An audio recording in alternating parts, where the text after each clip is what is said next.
Knee pain, back pain, shoulder pain, ఎటువంటి మొండి నొప్పులనైనా తగ్గించే clinic Indo British advanced pain clinic. ఏర్పాటు కోసం పోరాటాలు చేసే క్రమంలో ఉద్యమం తీవ్రంగా నడుస్తున్న సమయంలో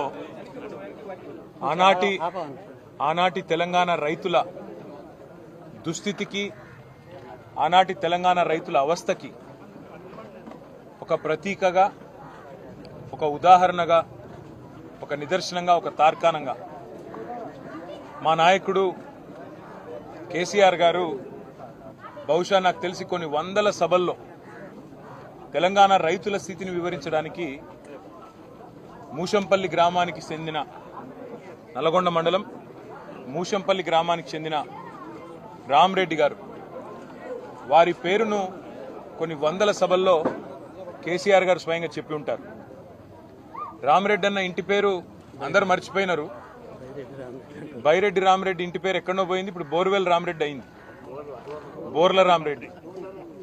బోర్ల రామరెడ్డి గారు అనే పేరుతో మరి తెలంగాణ వ్యాప్తంగా అందరికీ తెలిసిన, కేసీఆర్ గారి ద్వారా అందరికీ పరిచయమైన మా రామరెడ్డి అన్నను చూడడానికి, కలవడానికి, అదే మాదిరిగా మొన్న మధ్యన ఒక 20-25 రోజుల కిందట గన్నెబోయిన మల్లయ్య యాదవ్ గారు, నిజంగా ఆ వీడియో చూసిన తర్వాత మనసు ఉన్నవారు ఎవరైనా సరే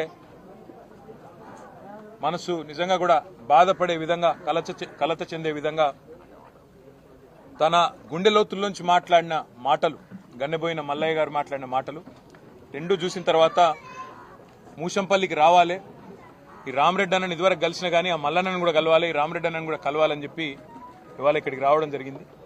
వచ్చిన తర్వాత మల్లన్నను కదిలిచ్చిన, రామరెడ్డి అన్నను మాట్లాడించిన, మధ్యలో కొంతమంది మహిళా సోదరిమణులు, ఆడబిడ్డలు వాళ్ళు కలిసిన అందరూ చెప్పిన మాట ఒకటే, అన్నా గత 10 సంవత్సరాలు కేసీఆర్ అధికారంలో ఉన్నప్పుడు తెలంగాణ వచ్చిన తర్వాత ఎన్నడూ నీళ్లకు గోస రాలేదు, అది సాగునీరు కానీ తాగునీరు కానీ ఎన్నడూ ఇబ్బంది కాలేదు. కానీ ఈ సంవత్సరం ఈ ప్రభుత్వం వచ్చిన తర్వాత పంటలు ఎండిపోయి, ఈ ప్రభుత్వం వచ్చిన తర్వాత నీళ్ళిచ్చేది చేతగాక భూగర్భ జలాలు అడుగంటిపోయి చివరికి తాగునీరు కూడా లేని దుస్థితి వస్తూ ఉన్నది అనే మాట వారు చెప్తా ఉన్నారు. కాకపోతే ఇక్కడ కీలకమైన విషయం ఏమంటే, ఇదేదో కాలం తెచ్చిన కరువు కాదు, ఇది అచ్చంగా ఈ అసమర్థ కాంగ్రెస్ ప్రభుత్వం తెచ్చిన కరువు అనే మాట నేను కాదు, ఇవాళ రాష్ట్రంలోని ప్రజలందరూ కూడా అంటా ఉన్నమాట.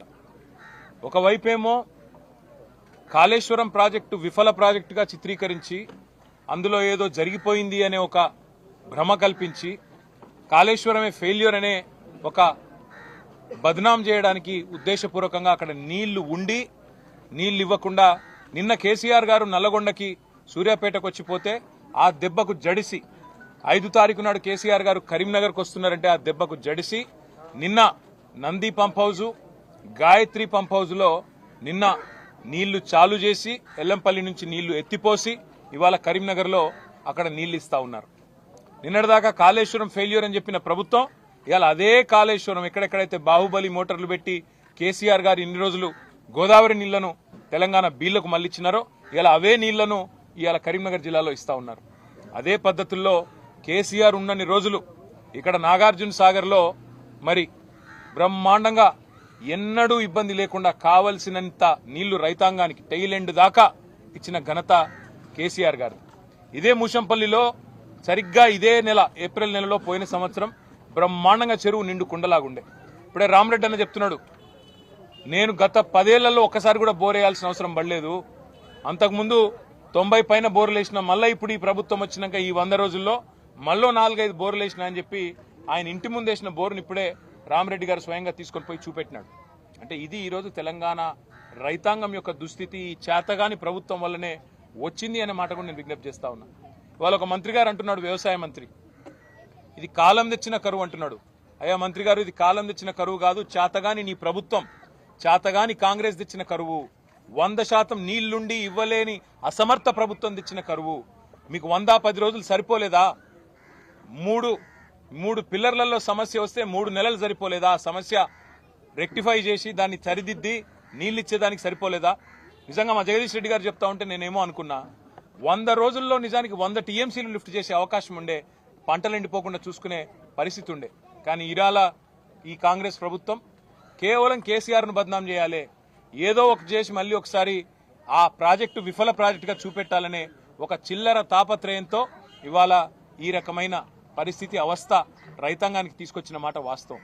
అందుకే రాష్ట్ర ప్రభుత్వాన్ని నిన్ననే మా నాయకుడు కేసీఆర్ గారు డిమాండ్ చేసినట్టుగా మేము డిమాండ్ చేస్తా ఉన్నాం. ఎకరానికి ఎక్కడెక్కడైతే పంట నష్టం ఇవాళ లక్షల ఎకరాల్లో జరిగిందో ఎకరానికి 25,000 రూపాయలు పంట నష్ట పరిహారం చెల్లించాల్సిందే.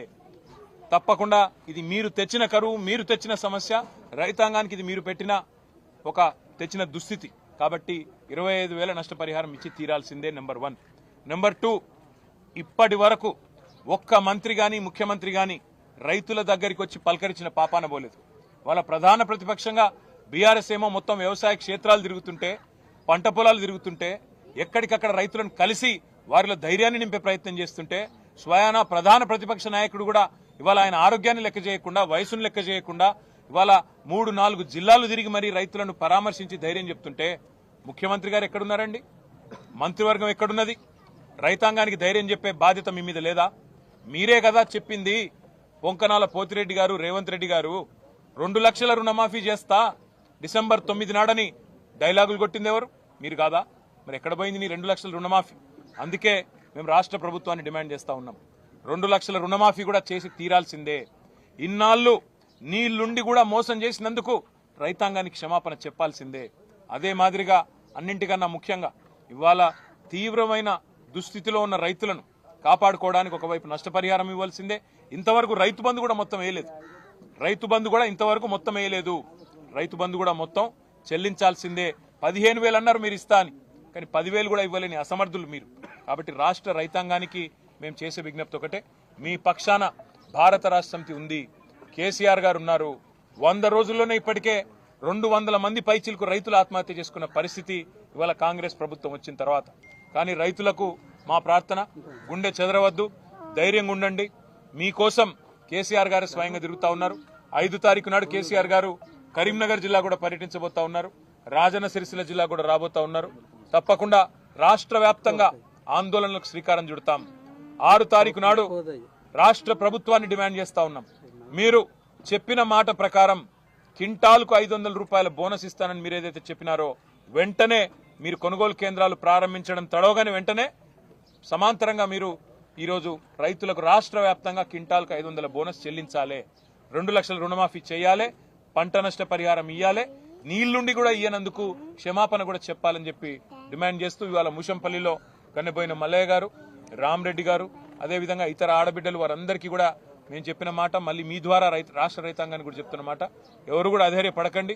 తప్పకుండా మంచి రోజులు మళ్ళీ వస్తాయి. కేసీఆర్ గారు, మేము, మీ అందరం కూడా మీకోసం పోరాటాన్ని కొనసాగిస్తూనే ఉంటాం. రాష్ట్ర ప్రభుత్వం మెడలు వంచైనా సరే వాళ్ళు ఇచ్చిన మాట నిలబెట్టుకునేదాకా తప్పకుండా మీ పక్షాన పోరాడతామని చెప్పి కూడా విజ్ఞప్తి చేస్తా ఉన్నాం. ఉత్తమ్ కుమార్ రెడ్డి కరువుని సమర్థవంతంగా డీల్ చేస్తున్నాం, ఇది బీఆర్ఎస్ పాలనలో వచ్చిన కరువు అని ఉత్తమ్ కుమార్ రెడ్డి మాట్లాడుతున్నారు. ఉత్తమ్ కుమార్ రెడ్డి గారు ఇంకో మాట కూడా అన్నారు, కరెంటు పోవడం లేదు రాష్ట్రంలో ఒక్క నిమిషం అని కూడా మాట్లాడినారు.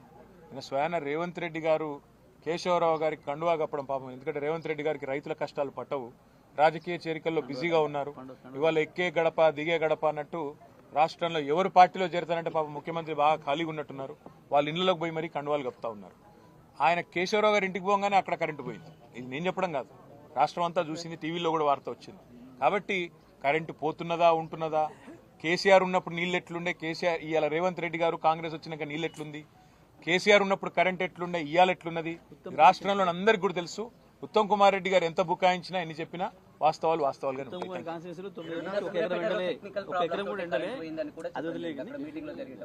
ఉత్తమ్ కుమార్ రెడ్డి గారి కాన్స్టిట్యూన్సీలో 9 సంవత్సరాల నుంచి 1 ఎకరం పంట ఎండింది.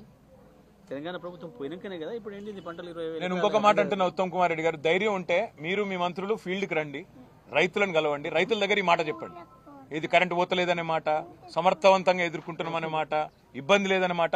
మేము తిరుగుతున్నట్టు రైతుల మధ్యకి రండి, తిరిగి మాట్లాడండి, రైతులే మీకు సమాధానం చెప్తారు. మూషంపల్లికి రేపు రమ్మని ఆడియో ఎందుకు బెస్ట్. ఓకే, థ్యాంక్ యూ అన్న.